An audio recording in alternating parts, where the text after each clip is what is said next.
Nick, welcome. It's been a really interesting start to 2024. Can you give your perspective on the current landscape for global growth equities? Yeah, so when we look at growth equities, or we look at equities generally, it's important to reflect on the fact that we are coming out of a bear market. Bear markets don't happen very often. There's been sort of 5 in my career and 3 big ones. And we could definitely characterize 2022 as a big one. While the economy probably hasn't slowed as much as people thought, it was a big bear market because interest rates had to normalise. Interest rates normalised from 0 to 5% and created a bear market. And as we show on this chart here, we're showing you the 5 bear markets of my career and we're showing you the 3 big ones.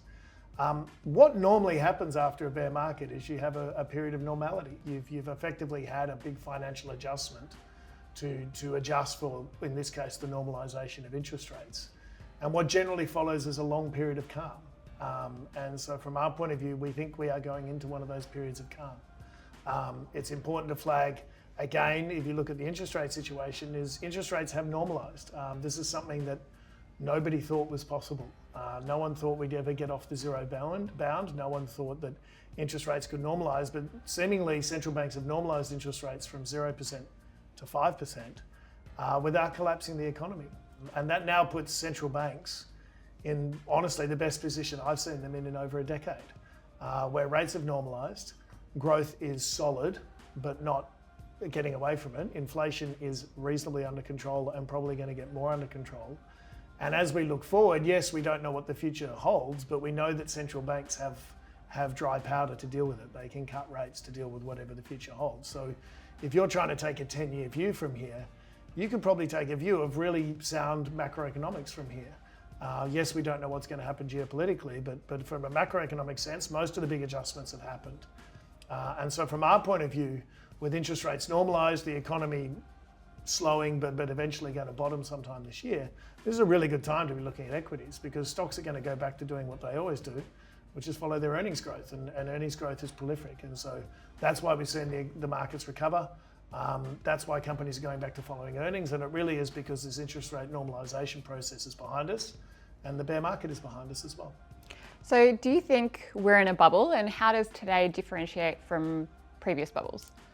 Yeah, so I can understand that obviously this recovery's happened very quickly, and people, particularly when they look at AI and stuff, think that this could be a bit of a bubble. But when you look at the actual facts on the ground, it's not the case. You're probably more likely at the start of a strong period than the end. And the reason why we think that is because if you look at the biggest companies in the world, the so-called Mag 7, none of them trade at particularly high multiples. Most of them are trading sort of sub 30 times earnings, next year's earnings. Most of them still haven't actually got back through their previous highs of 2022. In fact, more than half of them haven't. And so from that point of view, none of this suggests a bubble to us. Yes, it's an exciting time, and yes, the market could get ahead of itself around some of these exciting things, but it all suggests you're more at the start of a strong period than the end. And so we don't see bubbles here today. Not saying they won't inflate over time, and to be honest, we hope they don't. We prefer a long, sustained up cycle from here, but you're definitely not in one today. So when people are looking at the economy, they're not quite seeing the same excitement or positivity as in markets. Can you explain that? Yeah, so I understand it's hard for people when they see the economy slowing and times are difficult to see the equity market, or at least the S&P, at all-time highs. The simple way to explain that is that the stock market's not really the economy. And in my career, they've got further and further apart for a long period of time now. What we're seeing right now around AI is uniquely benefiting some of the biggest companies in the world today. And what we're seeing, around healthcare, GLP-1 drugs, et cetera, is uniquely benefiting some of the biggest companies in the world today. And so these companies are growing, as we like to say, independently of the economic cycle. And that's what we're trying to do. We're trying to identify these big structural growers that can grow independent of the economic cycle, because we know that earnings growth will equal share price growth without us having to focus too much on the macro. And so as I was saying earlier, we're at this unique point in time where the macro is sort of behind us, interest rates are normalised, and these biggest companies are actually accelerating. And so this is a very good time to be looking at it. The last thing I'd just say here is this is not the first time this has happened, okay? So if I go back over my career, you could look at the dot-com boom, you could look at the mobile cycle, You could look at even back in the PC cycle in the 80s. It's not uncommon for the equity market to detach significantly from the economy, and it usually happens around these big periods of innovation. We're not saying one of them's happening right now, but it definitely does look set up that way. And it would definitely explain a lot of the price action you've seen over the last year. And it also suggests that it's probably going to continue in the years ahead as well. And so how are you and the team positioning the portfolio to benefit from this? Yeah, so from our point of view, it's like we think it's a great time to be looking at growth equities. Yes, equities, you might have missed the bottom, that's fine. It's normal to miss the bottom.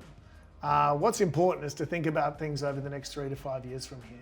Rates have effectively normalised. They're either flat or down from here, but they're probably not up another 5%. And so you should just be looking now as to what are the big structural changes in the world and what are the earnings growth that's going to come from that.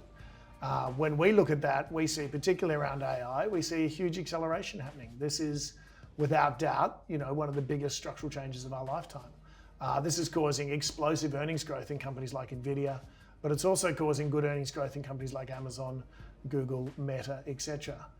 Below that, we see these enablers of these companies, i.e. the semiconductors of companies, again seeing really strong structural earnings growth.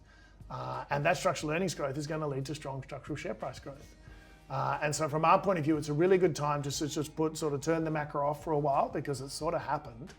And to turn the structural change, turn the micro on because it is accelerating. It's a very exciting time and the market will pull forward that growth. And that's what we're seeing happen at the moment. And so from our point of view, we're positioning the fund for this AI super cycle that we think is coming. And we think it's going to drive the earnings growth of these companies over the next 3 to 5 years. We're also positioning the company fund in areas around consumer and particularly smaller and mid-cap stocks that got very much washed out in 2022 and 2023 that we now think are going to have a very strong sustained up period in front of us. And the last thing is obviously we're positioning the fund around sort of healthcare and climate, which are areas we've liked for a long time, and we think they're going to come back also. And so from our point of view, it's a great time to be looking for that earnings growth, positioning, leaning into your investment process, identifying those big structural winners that we think are going to grow over a long period of time, and their share prices are going to follow their earnings. And so that's why we think it's a great period of time to be looking at global growth equities. Well, it definitely sounds like it could be exciting times ahead. Thanks for your time today. Thanks very much.